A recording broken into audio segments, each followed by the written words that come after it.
Em nome do Pai, e do Filho, e do Espírito Santo. Amém. Bendito sejais para sempre, porque mesmo quando vos deixei, vós não vos afastastes de mim por inteiro, dando-me sempre a mão, para que eu voltasse a me levantar. Muitas vezes, Senhor, eu não a queria, nem procurava entender, porque tantas vezes me chamáveis de novo. Olá, vamos para o terceiro vídeo do Castelo Interior. Parece que o formato, por enquanto, está ficando esse, a partir das quartas-feiras. Realmente não tem dado tempo de preparar como eu gostaria de preparar. Como eu falei, as coisas aqui em casa são bem corridas. Mas nós vamos deixando aí na mão da Divina Providência, nas inspirações na hora da oração, nas nossas adorações, e que Deus vá, com um pouquinho de conhecimento teórico que eu vou adquirindo, Deus vai fazendo desse nada, esse punhadinho de nada, vai fazendo uma fogueira de amor, com que eu posso tentar dividir um pouco a experiência com vocês desse castelo interior, dessa nova vida, né? Que a intuição maior, a minha intenção maior é que as pessoas comecem a ter uma vida digna no Espírito Santo, que elas larguem as drogas, e não só as drogas, larguem a vida passada. A minha intenção é matar vocês. É que todos morram, né? Que a gente morra para essa vida, para surgir numa vida nova, né? Como eu falei para vocês no vídeo passado, eu tenho muito a melhorar ainda, muito a melhorar, e tenho tido algumas intuições e algumas pequenas revelações de Deus que nós vamos ser imperfeitos sempre. Aliás, não precisa nem intuição. Nós sempre vamos até o fim da caminhada, né? Santa Teresinha na enfermaria, quando ela já estava quase nos últimos dias dela, que ela estava com a tuberculose já bem avançada, e ela era uma santa de sexta morada, né? E sexta morada é um fenômeno extremamente raro, extremamente raro. São pouquíssimas pessoas que chegam. Realmente ali houve uma total doação, e alguns vão dizer que a partir da quarta morada é uma eleição divina, não é todo mundo que consegue chegar pelo caminho natural. É preciso uma eleição de Deus. Esse aqui vai passar da quarta, vai para a quinta, vai para a sexta e para a sétima. Eu não sei se isso é uma doutrina da igreja, eu nunca achei nada nisso, mas às vezes fico pensando que todos nós somos capazes, né? Eu acho que na intensidade de alguns são diferentes. Por exemplo, um santo na quinta morada pode não ter muitas revelações e nem muitas arroubos, essas coisas sobrenaturais que os santos têm, mas ele pode estar na quinta morada, né? Mas isso é uma questão teórica, e nós não estamos aqui para fazer esse tipo de discussão. Mas enfim, tenho para mim que vamos ser imperfeitos para sempre, né? E é preciso fazer esse velório. É preciso fazer esse velório da vida antiga. Mas vamos lá com calma, a gente vai retomando o assunto, para a gente não se perder, para a gente fazer uma coisa assim bem, apesar de eu não ser uma pessoa muito teórica e ser muito retórico e ficar muitas vezes repetindo, e eu gosto disso em me assemelhar com Santa Teresa. Quem lê Santa Teresa vai ver que ela não tem muita, ela não é muito metódica. Ela vai falando, daí daqui a pouco ela lembra da humildade, daí ela fala da humildade, daí ela fala, nossa, vamos retomar o que eu estava falando, daí ela volta a falar. Então quem lê Santa Teresa tem que deixar, não pode enrijecer como se fosse um teórico, um seguidinho do outro. Tem que deixar a mente fluir nos espaços que ela vai ocupando. Ela volta na humildade, daí daqui a pouco ela volta no que ela estava falando, daí ela volta na santidade, daí ela volta a falar da entrega, e assim ela vai. Mas se você for ver no contexto geral, ela vai fazendo como se fosse um túnel, um túnel de conhecimento, vamos dizer, uma coisa que segue, não é uma coisa sem pé nem cabeça, mas ao mesmo tempo lá no meio desse conhecimento ela vai trocando os assuntos e de uma forma maravilhosa. Só a inspiração divina. Existem duas formas de ler Santa Teresa. Uma é você ler como um livro comum e a outra é você ler buscando a santidade e o castelo interior. Se você fizer essa segunda experiência, você vai falar, meu Deus do céu. É por isso que é doutora da igreja. Né? Bom, o que eu deixei para esse terceiro vídeo, né? Eu já ia começar a falar sobre a entrada nesse castelo interior, mas eu acho melhor fazer uma explicação um pouco teórica, porque senão eu acho que vai ficar um pouco... nós vamos falar da cabeça sem falar do corpo, né? Nós vamos chegar e falar assim, vamos comer a cereja aqui desse bolo, mas primeiro nós temos que falar como é que foi feito o bolo, para você poder entrar nesse castelo interior. De novo, colocar a carroça na frente dos bois. O vídeo passado eu tinha falado sobre o Gênesis, né? Sobre a queda, e por causa disso mesmo, a queda de Adão e Eva, e por causa disso mesmo a nossa desordem, a nossa incapacidade de sermos pessoas ordenadas, de sermos pessoas santas, porque a santidade é isso. É lógico que a santidade, em primeiro lugar, é essa união com Deus e esse amor divino. Mas o santo, ele tende a ser mais ordenado mentalmente.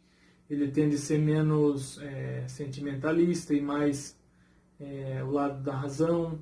Ele tende a ser mais forte, mais independente, mais capacitado, mais fácil de organizar as suas coisas. E assim por diante. A nossa vida vai evoluindo nesse sentido.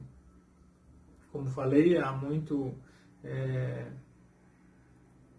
que se aprender. Por exemplo, o Padre Pio mesmo, que é um santão, ele, no filme dele você pode ver, eu não sei se isso converge com a realidade, mas no filme dele ele fala, quando ele está prestes a receber a primeira chaga, ele fala, que tipo de sacerdote sou eu? Eu sou tudo bagunçado, faço tudo errado, né? Não está ligado tanto a essa ordenação da vida, embora tenha a ver, entendeu? Embora você precisa fazer um exercício de auto-organização, até física, né? Para te ajudar a ordenando o interior. Mas enfim, nós temos esse pecado original e por isso mesmo não somos felizes. Você pode dizer, não, mas eu sou uma pessoa feliz. Você não imagina o que é ser feliz. A beatitude, né, quando a pessoa é beata no céu, significa que ela já contempla a alegria divina. E a gente não tem ideia do que é isso. A gente é muito pequeno para isso, mas Deus veio ao mundo para nos dar essa beatitude. E nós não vamos ter ela em plenitude como no céu, mas vamos começar a viver já, né? Então nós temos a capacidade de conquistar essa felicidade plena, que é uma felicidade que o mundo não conhece. Eu vos dou a minha paz, não a paz do mundo, né? Jesus fala, é a paz dele. E de certa forma, os santos provam dessa paz, né? E se você começar a fazer essa caminhada, você vai começar a provar dessa paz. Você vai falar, realmente eu não sabia o que era ser feliz, eu não sabia o que era ter paz, eu não sabia o que era ter intimidade com Deus, então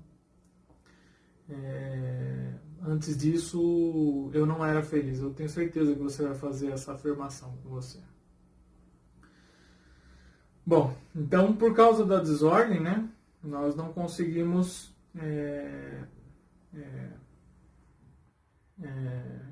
ter essa plenitude com Deus.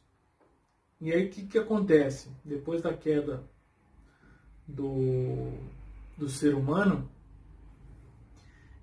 que Deus o tira do Éden, né? No caso, o tira dessa harmonia, o ser humano era todo organizado e todo tinha essa amizade íntima com Deus, e o homem perde essa harmonia com o mundo e com o Criador, e aí começam as desgraças, né? E é aí que o ser humano saiu do castelo, vamos dizer assim. Ele saiu dessa harmonia com Deus. E mesmo assim, Deus, como Ele é princípio e fim, amor, Deus se faz como amor, Ele é amor, né? Se faz, Deus é amor. Deus promete, né? Quando o ser humano recai no pecado, que irá restaurá-lo, né? Já tinha o projeto. Deus não é uma pessoa que não sabe do futuro. Então ele já tinha o projeto, a sua segundo plano B, que era nos mandar Jesus Cristo através de Maria, né? Por isso, porém, inimizade entre ti e a serpente. Isso está no Antigo Testamento. É Maria que será inimiga da serpente. Por quê? Porque Maria vai trazer o fruto da salvação, né? E a partir daí a serpente será derrotada por Jesus, mas através de Maria, né? Foi o parto de Maria que derrotou o demônio. E aí Deus começa a querer buscar esse ser humano esse ser humano decaído, para resgatar novamente ele para a santidade, para a felicidade plena com ele. Resgatar a imagem e semelhança de Deus. Deus já tinha esse plano lá no Antigo Testamento. Eu estou falando isso para a gente chegar até onde vai dar um início ao nosso castelo interior. Ou seja, essa restauração da amizade com Deus novamente, né? Então, a partir da queda, você percebe o que acontece, né? É Deus que começa a resgatar a humanidade através de um povo, e ele faz de tudo e vai se revelando de maneira catequética. Porque Deus como Deus respeita a liberdade do ser humano, e Deus, muita coisa se explica na teologia e até nas nossas dúvidas, colocando que Deus nos fez livre. E por que fez livre? Para que a gente pudesse amá-lo de verdade, né? Se nós fôssemos escravos, por que Deus não fez o homem? Aquela pergunta mais imbecil. Por que existe fome na África? Para a gente poder amar Deus. Por isso que existe fome na África. Não é que Deus é malvado, é porque Ele nos fez livres, só que nós optamos por deixá-los passando fome. Porque se nós optássemos por Deus, nós íamos alimentá-lo, e nós temos a possibilidade de amar Deus. Agora, se nós fôssemos sem liberdade, que até Adão e Eva, mesmo tendo a plenitude, tinham a liberdade para cometer o erro, tanto que cometeram, nós não amaríamos Deus. Vamos supor que eu prendesse a minha esposa numa grade colocasse um fuzil na barriga dela e falasse assim, agora você vai ficar o resto da vida falando eu te amo, eu te amo, eu te amo. De que valeria esse amor? Não valeria porcaria nenhuma. Então, por isso que Deus nos fez livre. E nessa liberdade, Deus vai cativando e vai educando esse povo. Então, por exemplo, Deus começa com uma conversa com o povo hebreu, com o povo que era nômade, em princípio, com uma conversa assim, se você seguir Deus, você vai ser rico, você vai prosperar, sua geração vai ser abençoada, você vai ter muitos filhos, e de fato, Deus cumpria suas promessas, né? Mas não era isso que Deus queria, entendeu? Deus não quer pra gente a nossa prosperidade. É lógico que pode ser, nas circunstâncias da nossa vida, Ele dá inteligência pra gente buscar. Mas, em última análise, Deus nos quer. Né? Deus nos quer vivendo com Ele pro resto da eternidade. Esse é o maior desejo de Deus. Se Ele precisar mandar um acidente que eu fique tetraplégico para isso, Ele vai mandar. Nossa, assustou? Mas é assim. Deus não está preocupado com o nosso bem-estar na Terra.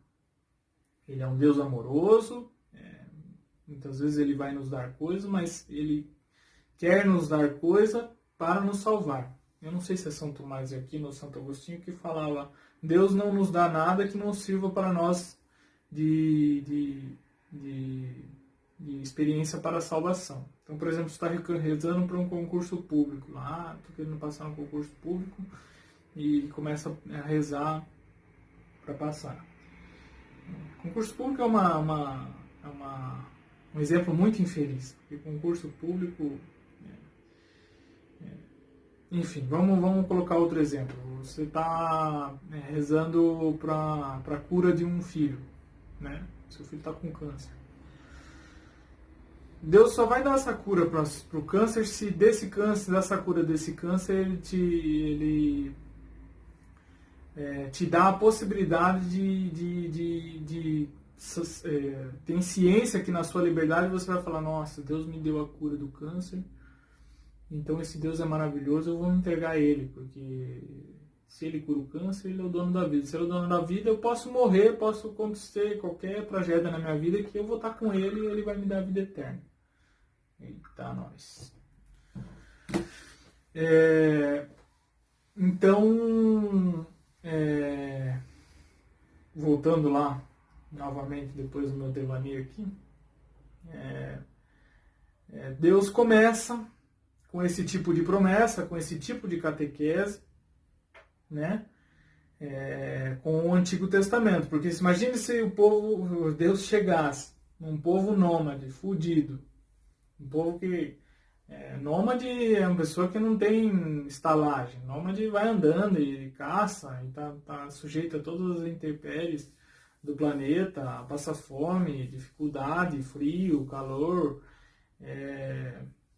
doenças, devia morrer muito novo, qualquer talho que desse na mão não existia antibiótico, então a pessoa acabava morrendo. Se Deus chegasse para esse povo e falar, me dê tudo, me entregue tudo, a sua saúde, e você pode morrer, que eu vou estar com você e tudo, na liberdade de um povo bem rústico que era aquela época, o povo dentro da liberdade ia falar, aqui você, Deus, eu não vou seguir não, eu já estou fodido já, né? Então Deus, sabendo dessa liberdade, Ele vai, como um maestro, tentando resgatar essa humanidade, já sabendo que futuramente Ele precisaria levar a cabo o seu Filho Jesus Cristo para nos fazer a restauração por completo. E Ele vai no tempo e no espaço, né? No tempo, que é nos anos corridos, e nos espaços, que é os lugares do Antigo Testamento, Jerusalém, Israel, etc. Todo aquele nordeste da África, todo o Oriente Médio ali. E ele vai catequizando esse povo, aí manda, depois da queda de Adão, tem o dilúvio, depois Abraão, que é o pai da fé, e a partir desse pai ele vira uma referência, foi o pai da aliança, da antiga aliança. Deus fez uma aliança com Abraão pelo sacrifício que Abraão levou até as últimas consequências, que ia sacrificar Isaac. Depois Deus estabelece um povo, esse povo vai caminhando, depois Deus começa a estabelecer algumas regras, aí tem toda a parte do Egito, Deus dá as leis, e isso é uma coisa interessante, né? Porque hoje todo mundo fala, quem precisa de religião para ter moral não é religioso, é um imoral, você é pilantra, né? Isso é uma frase muito idiota, porque quem estuda a história da humanidade sabe que a humanidade era rústica, era bruto o sistema, né? Se hoje você defende o casamento monogâmico para o homem que ame apenas uma mulher e se entrega a ela, se nós homens fôssemos obedecer à nossa natureza, o que o homem é? O homem é capaz, a sexualidade do homem é capaz de copular com muitas mulheres e engravidá-las, né? Então, se restasse apenas uma mulher e 1000 homens para salvar a humanidade toda, vamos supor que todo mundo fosse dizimado, se sobrasse uma mulher e 1000 homens,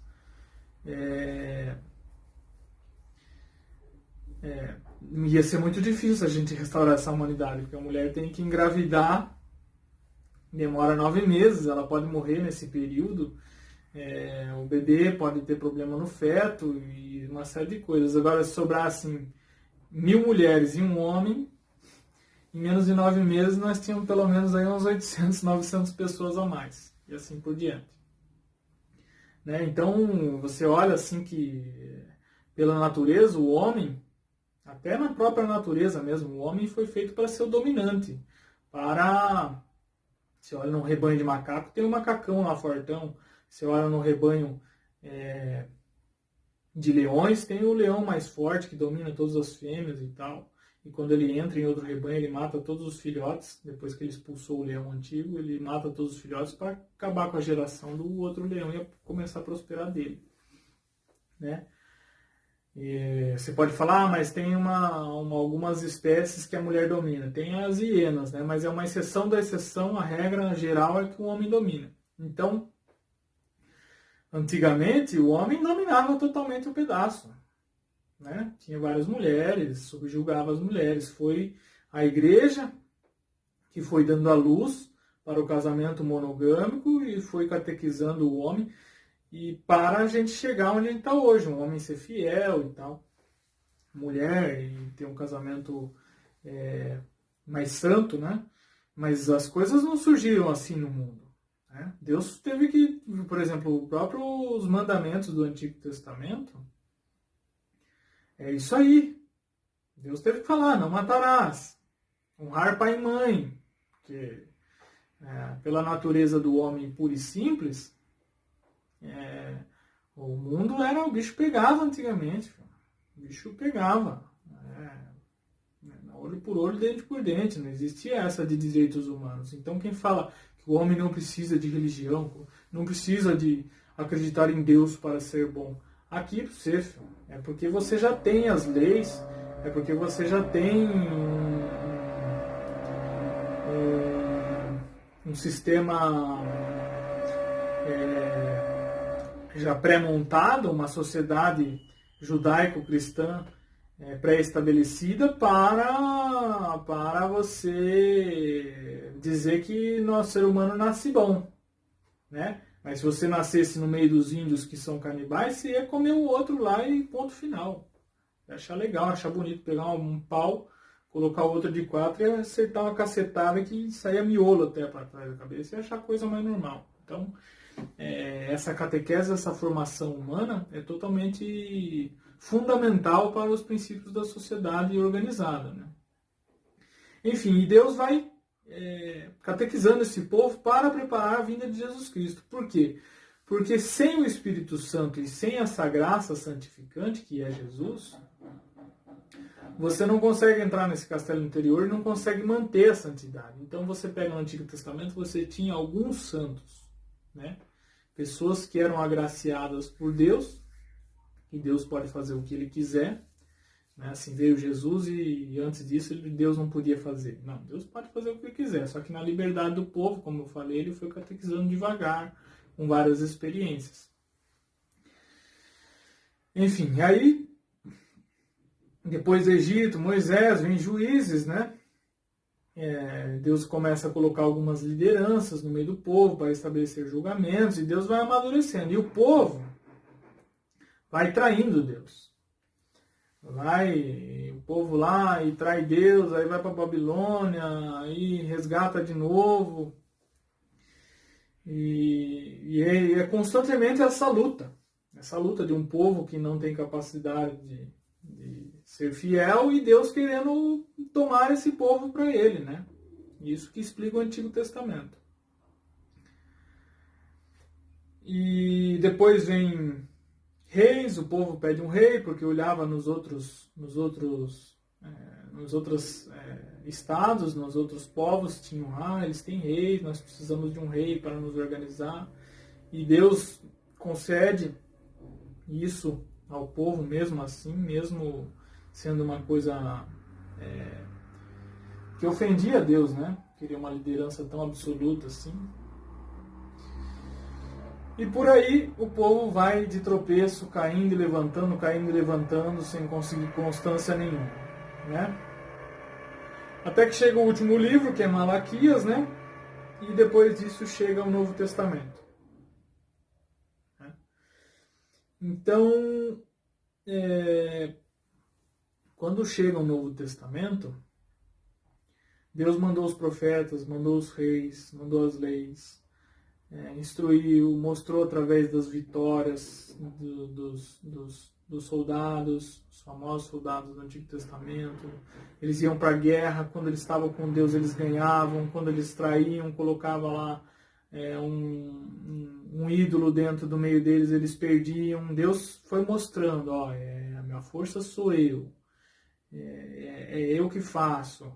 As coisas vêm por minha mão, por mais que a sua vida pareça que está nas suas mãos, e a nossa liberdade nos dá essa ilusão de que parece que tudo está predestinado conforme o lugar que nós vamos e escolhemos, Deus vai mostrando que não é assim. E Deus, a hora que chega no Novo Testamento, Deus cansou, né, de nos dar sinais, de nos dar reis, profetas, juízes. Deus sabia que isso era incapaz. Por quê? Porque nós nunca conseguiríamos mantermos a fidelidade sem Jesus e o Espírito Santo, né? E isso que é a igreja.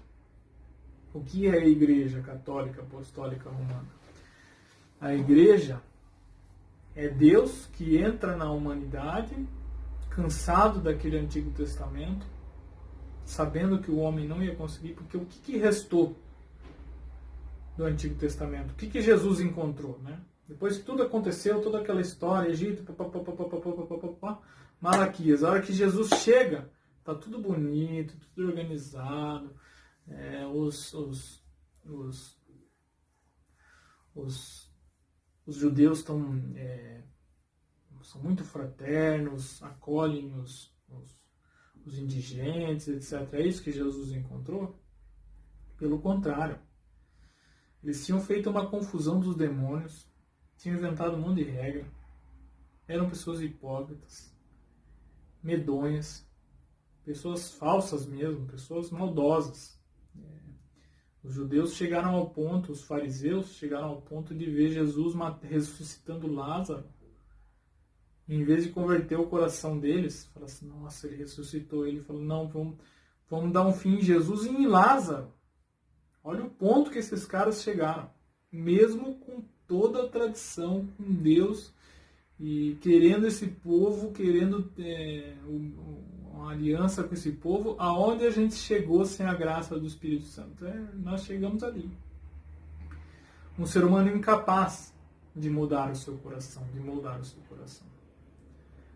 Até que chega um momento decisivo, que vem a esse mundo uma menina, a Virgem Maria.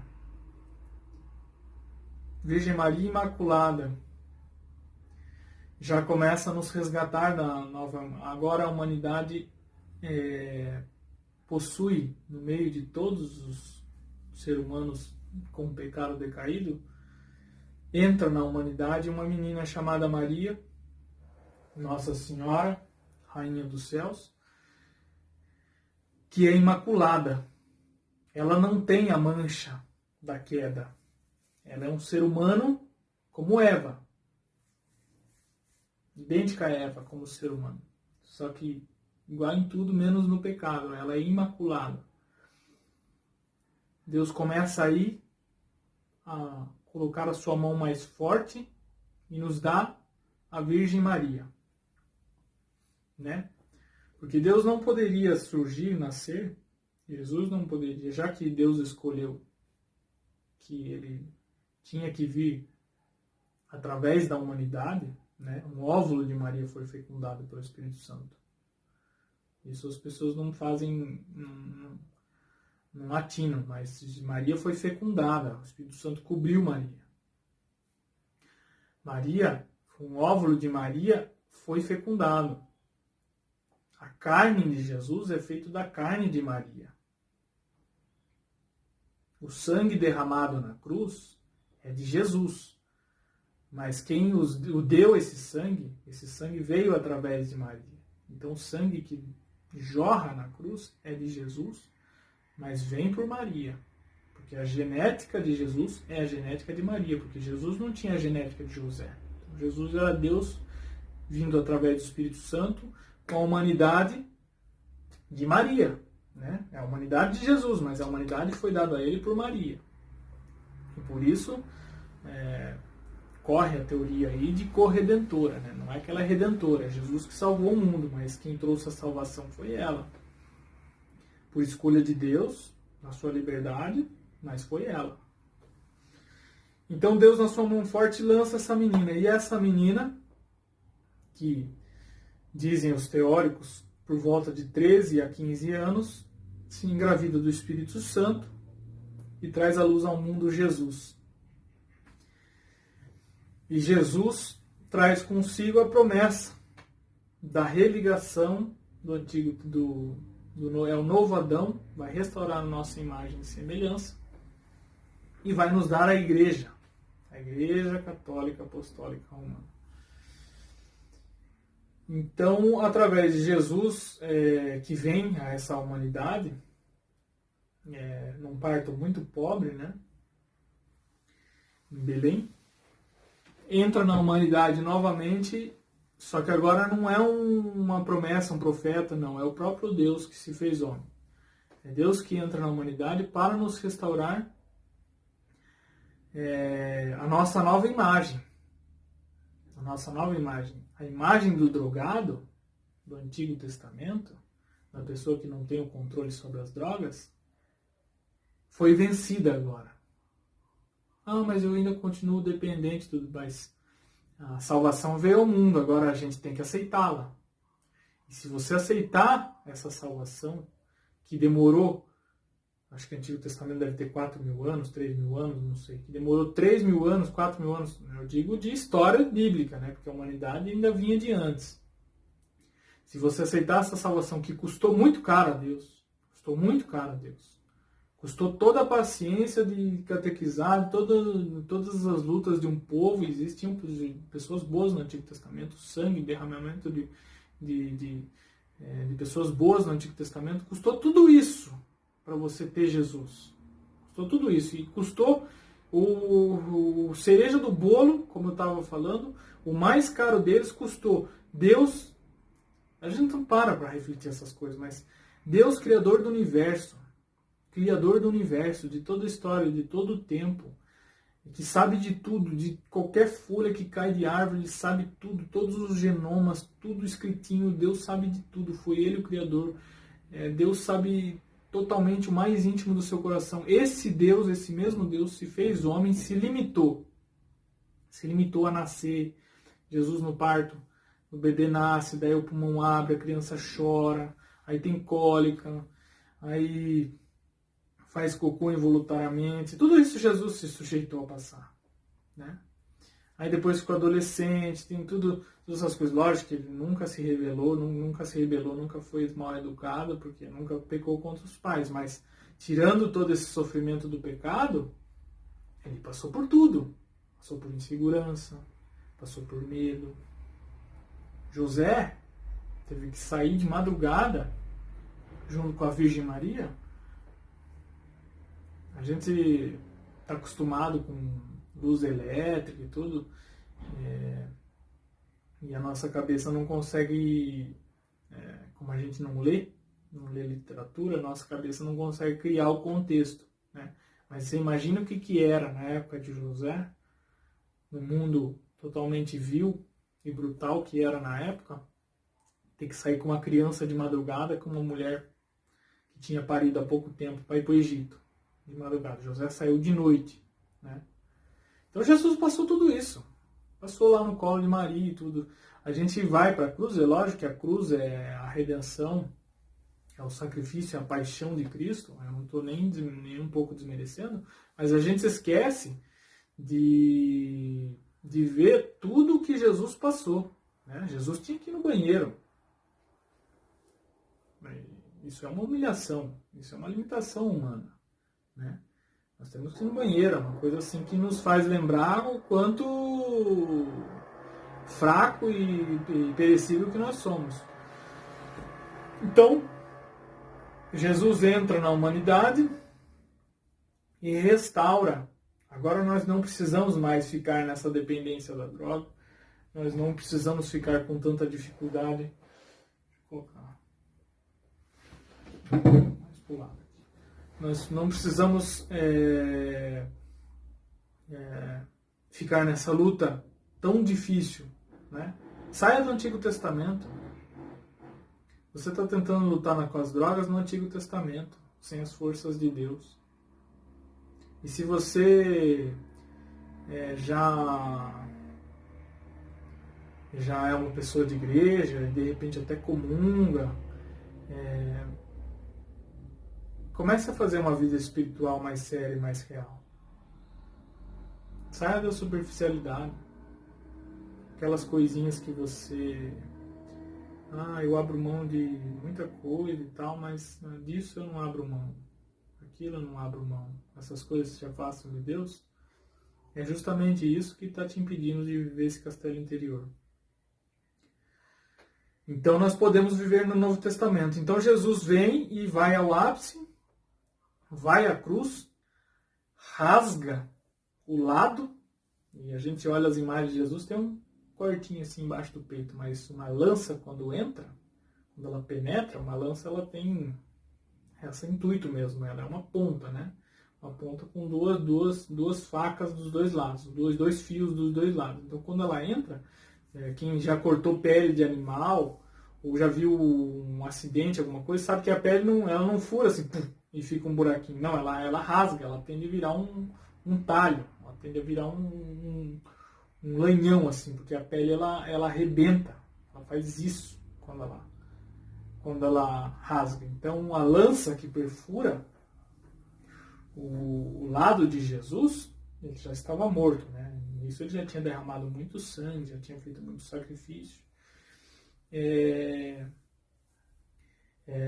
Cabia a mão, Né? Jesus fala, Tomé, põe aqui do lado a sua mão. Ele não fala, põe o seu dedo. Cabia a mão. Não é um rasgo, né? Porque Jesus ainda tem as chagas. Então Jesus vem restaurar e nos dá a igreja. Porque ele mesmo fala para São Pedro, né? Tu és Pedro e sobre essa pedra edificarei a minha igreja. Não as minhas igrejas, mas a minha igreja. E essa igreja é o canal que nos vai fazer entrar no castelo interior.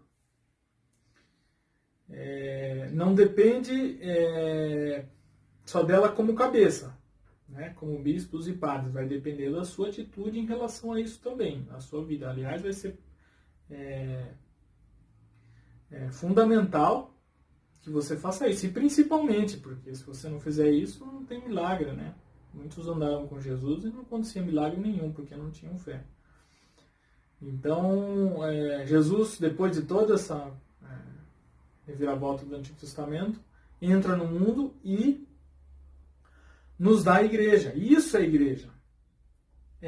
Essa humanidade, o antigo povo de Deus torna-se novo povo de Deus. Antigamente era para um povo em específico, agora é para todos que quiserem abraçar essa fé.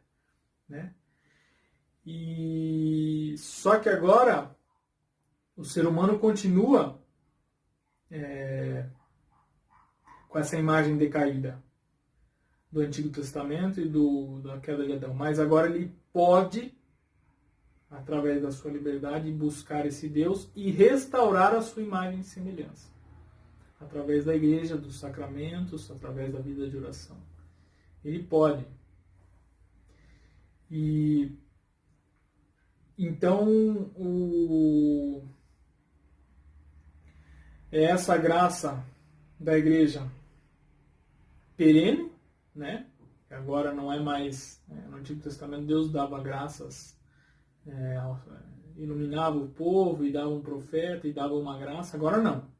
Agora você, estando batizado dentro da igreja em estado de graça, você está ali nessa graça perene, Deus que está com você. Você vai falar assim, olha, Duílio, mas a igreja está cheia de problema aí, né? Principalmente agora no século XXI. Sim, a igreja está cheia de problema. Mas Deus prometeu, estarei convosco até o fim dos tempos. Sobre ela o maligno não prevalecerá. Tu és Pedro, sobre essa pedra eu edificarei a minha igreja. E as portas do inferno não prevalecerão. Né?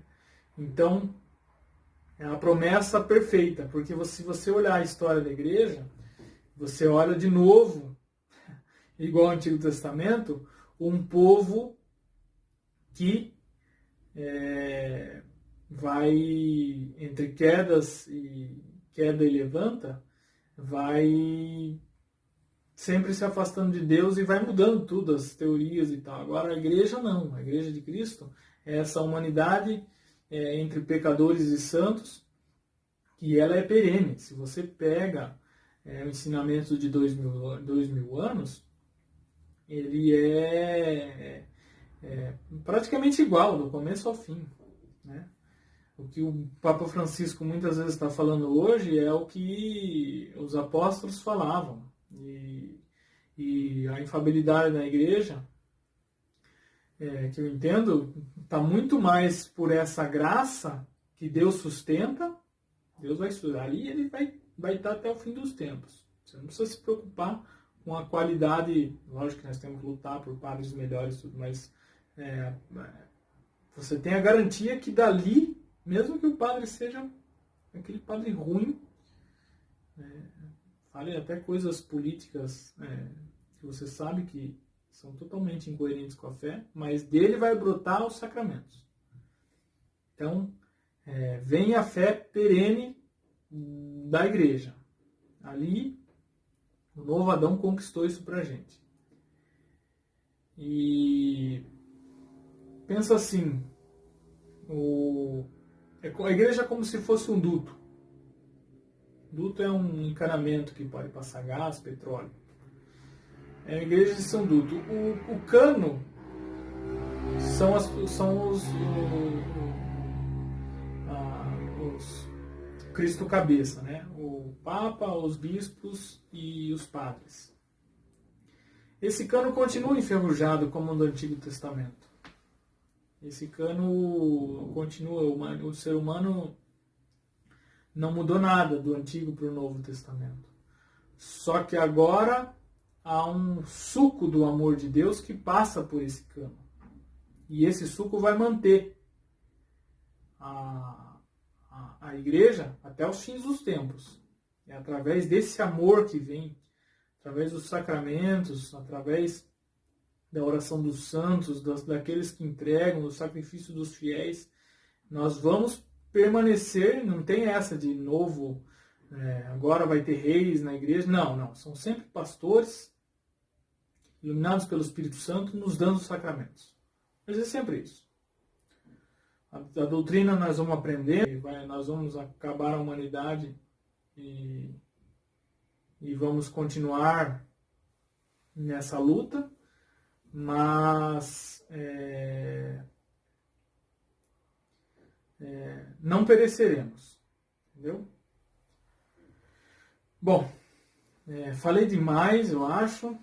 Eu sou um pouco proselitista e tenho um pouco de dificuldade de falar as coisas assim com mais continuidade para finalizar logo, né? Mas cheguei até aqui para dizer que o castelo interior começa a partir do Novo Testamento. Existem santos de bacia no Novo Testamento, porque os santos do Antigo Testamento eram pequenas graças que Deus dava. Por exemplo, a Davi é santo. Davi, com muito custo, Deus manteve ele, mas mesmo assim ele teve traições e tudo. A partir do Novo Testamento, Deus começa a sustentar com a sua graça perene, o seu duto de amor. Quem se aproximar dele, meu filho, vai ter uma vida nova. Quem se aproximar dele vai se encharcar de amor. A expressão é essa, a sensação que eu tenho é que Deus encharca o nosso coração a ponto de o nosso coração não aguentar e aí saem as lágrimas. As lágrimas que saem dos nossos olhos, quando é com muita sinceridade, porque tem muita lágrima aí que a pessoa fica forçando a barra, mas quando você não está procurando lágrimas e elas saem dos seus olhos, é o transbordamento desse amor divino que o coração não aguenta e sai pelos olhos. Então você pode ter isso, né? Você pode se aproximar dessa graça e se encharcar, e ao ponto de você olhar para a droga e não ter medo mais dela. Ao ponto de você passar por caminhos que estavam próximos da droga, mas você está tão embebecido e tão revigorado no Espírito Santo que você não tem vontade, não tem a mínima vontade de ir na biqueira. Entendeu? Você se sente forte, você está sempre acompanhado. Então, eu acho que eu vou encerrar o vídeo por aí. Tá? E a próxima aula eu vou, de fato, começar a falar da entrada no castelo interior, né? Eu acho que, apesar de toda a macarrão que eu fiz aqui, ficou bom para entender que custou muito caro para Deus, para a gente poder ter essa estabilidade e essa força no Espírito Santo. Custou a vida do seu filho. A vida do seu filho. Na cruz, a gente olha muito o sofrimento físico de Jesus. Mas quando ele está no Horto das Oliveiras e ele agoniza, que chega até sair sangue da pele, e esse é um fenômeno que se explica cientificamente, quando uma pessoa fica muito, mas muito angustiada, ela pode sofrer esse fenômeno, que as microveias, por causa do estresse, as microveias perto das glândulas que excretam o suor, elas estouram quando você está muito nervoso, e daí quando você vai suar, sai sangue junto. Quer dizer, é uma agonia muito grande. Por quê? Porque Jesus tomava para si todo o peso do pecado, toda a consequência, toda a droga que você usou. Hoje, Jesus sofreu lá. Existem explicações teológicas Mas quando Jesus sofre na cruz e sofre agonia, ele toma para si todo o peso do pecado, não só do que já tinha acontecido, mas do que iria acontecer. Eu, doído, quando ia na biqueira, pegava a droga da mão de uma pessoa, prejudicava toda aquela situação e cometia aquele pecado gravíssimo, aumentei o sofrimento de Jesus lá atrás. Jesus sofreu porque ele sabia que eu ia fazer isso. Então, quando você está traindo a sua esposa, lembre-se, você está cravando, empurrando mais ainda o prego na mão de Jesus. Quando você está cometendo um pecado de gula, você está pegando uma chibatada e arregaçando a costa de Jesus. Quando você fica contemplando o corpo de uma mulher como se fosse um objeto para você saborear, você está pegando a coroa de Jesus e dando mais uma abaixadinha assim, né? Então, custou muito caro para Deus, para você ter isso, né? Então vamos aproveitar, né? Vamos aproveitar.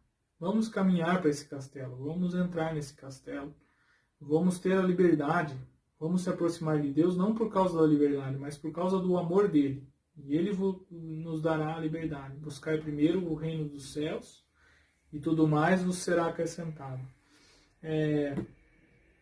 Eu lembrei que eu ia falar sobre uma palavra da primeira leitura hoje, do dia 27 de maio, né, que eu falava sobre a igreja que conquistava, e por coincidência, quando eu fui ler a primeira leitura do dia de hoje, quando eu preparava para falar o que eu tenho para falar hoje, eu peguei essa frase lapidar aqui, que São Paulo fala: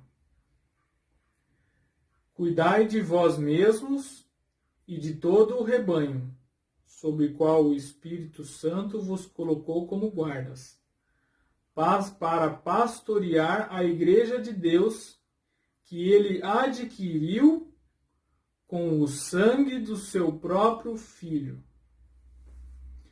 A igreja foi conquistada pelo sangue do seu próprio Filho. E é por isso que hoje o padre levanta no altar e diz: isto é o meu corpo que será dado por vós. Isto é o meu sangue que será entregue por vós. É esse sangue que Jesus deu no martírio, que nós tomamos e comemos. Comemos o seu corpo, tomamos o seu sangue, através desse sacrifício. Quem não entende assim, não entendeu nada do que Jesus fez. Quem não entende que Jesus se dá novamente na Eucaristia, ele presente naquela Eucaristia: tomai e comei, quem come minha carne e bebe do meu sangue vive eternamente. Então, é a partir daí, depois de toda essa conquista, que nós vamos entrar no castelo, né? Então, o próximo vídeo, na quarta-feira que vem, eu começo a falar um pouco da minha experiência, de como eu fiz. Primeiro eu vou falar como se faz para entrar nesse castelo. A princípio, só a entrada, ainda precisa... Nós não é assim, entrou e acabou. É preciso caminhar. Lembra que eu falei que tinha vários aposentos? Primeira, segunda, terceira, quarta, quinta, sexta, sétima morada.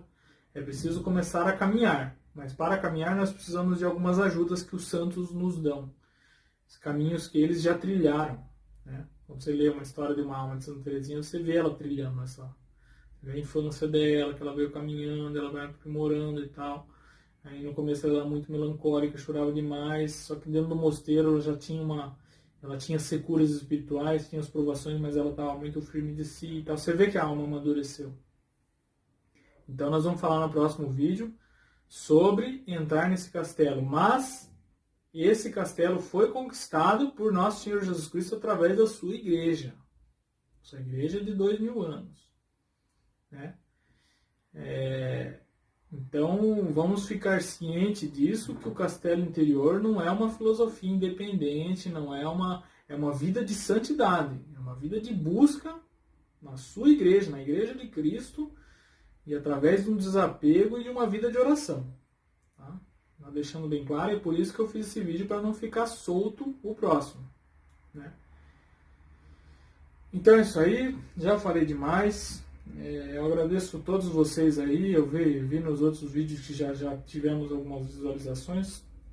É pouco, mas para mim não me interessa a quantidade de curtidas, visualizações, inscritos. Se eu puder na minha vida converter uma pessoa como eu me converti, não que eu seja, nossa, como ele é maravilhoso e tudo, eu sou cheio de pecado, cheio de problema, mas eu sei que tudo na minha vida é Jesus. Tudo é Ele, tudo é dele. Eu vou fazer tudo por Ele. Meu trabalho é por Ele, meu casamento é por Ele. Eu vou aturar os defeitos e me vangloriar nas qualidades da minha esposa por Ele. Meu filho eu quero levar para o céu. Eu vou tentar instruir ele da melhor maneira possível, tentar fazer com que ele seja alfabetizado num método muito coerente. Eu vou querer que ele seja inteligente, sei lá se ele vai ter um emprego muito bom, que não sei o que significa emprego bom, né? No mundo de hoje tem várias particularidades, mas a única coisa que eu mais desejo é que ele vá para o céu. Que ele esteja com Jesus por resto da vida dele. É o meu maior desejo.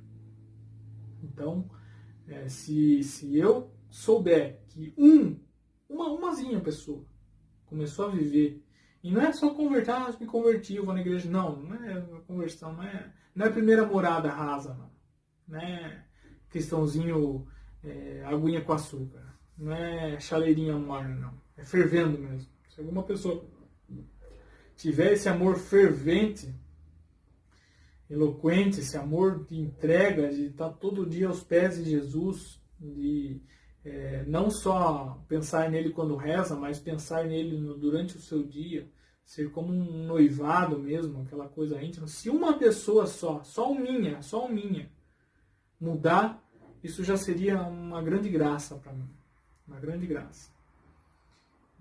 Porque não existe maior tragédia para o ser humano que perder a sua vida eternamente. Muita gente vai para o inferno. Não estou gorando, não estou querendo mais. Nossa Senhora de Fátima mesmo mostrou para os pastorzinhos que muita gente ia para o inferno. E tenho a impressão que no século XX está caindo de baseada, né? Nossa, mas você é muito radical. Bom, essa teoria dos santos é a tradição de 2000 anos. Se você não morrer em estado de graça, você vai para o inferno. Como eu falei no último vídeo, eu acredito que Deus, como amor, ele vai tentar te salvar até o último instante. Mas nós do século XXI, tão impregnados pelo materialismo, pelo relativismo, por essa coisa boazinha, de querer que tudo aceitar tudo no mundo, que tudo tem que se encaixar lentinho. Tenho a impressão que o inferno está assim, ó, de baseada indo para lá, né? Então, se eu puder ajudar, se eu não, né? Se Deus puder, se eu puder ser um meio ao qual Deus vai tirar uma vida dessa perdição e vá fazer ela entrar, e não só não se perder, porque isso é muito pouco. Uma coisa é se salvar, outra coisa é ser santo. Se eu puder colocar uma pessoa só na potência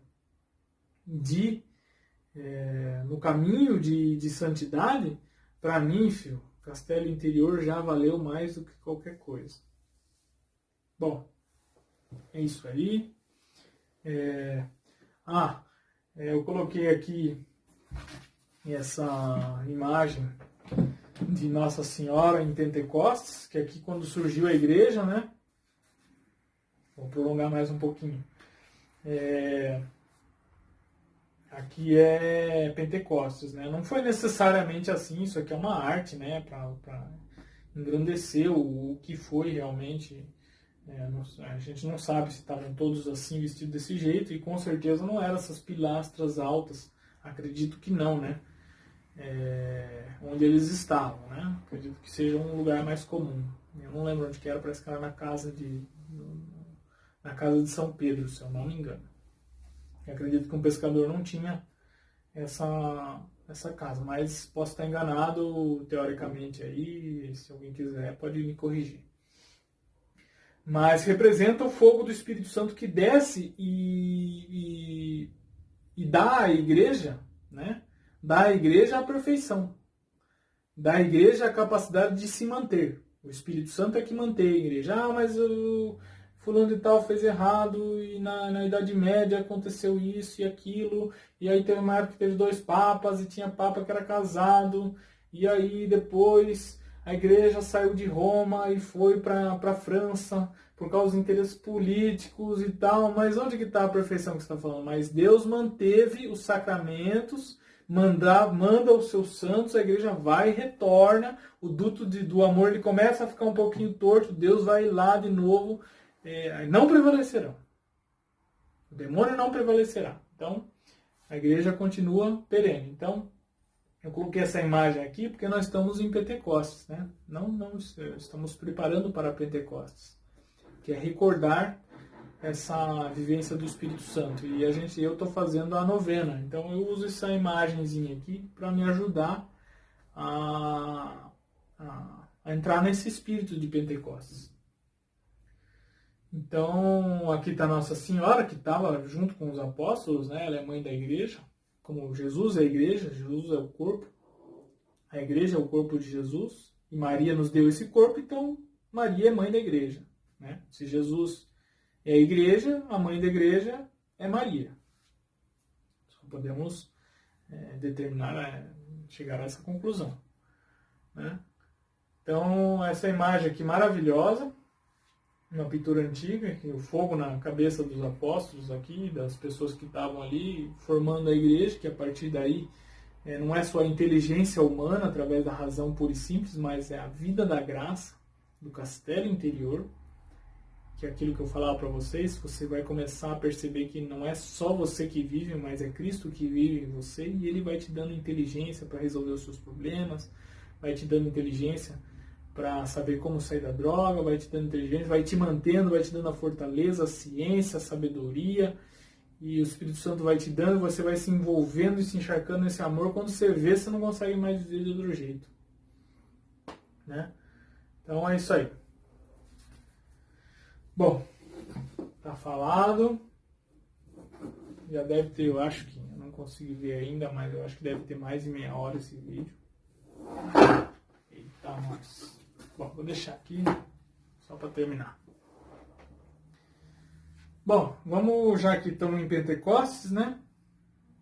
Vamos terminar rezando para que o Espírito Santo, nessa oração tão ordinária da igreja, vamos terminar rezando pedindo a vinda do Espírito Santo, né? Até o Pentecostes, se quarta-feira que vem, não sei se já vai ter dado o Pentecostes, mas nós rezamos o Vinde Espírito Santo. Vinde Espírito Santo, enchei os corações dos vossos fiéis e acendei neles o fogo do vosso amor. Enviai o vosso Espírito e tudo será criado. Renovareis a face da terra.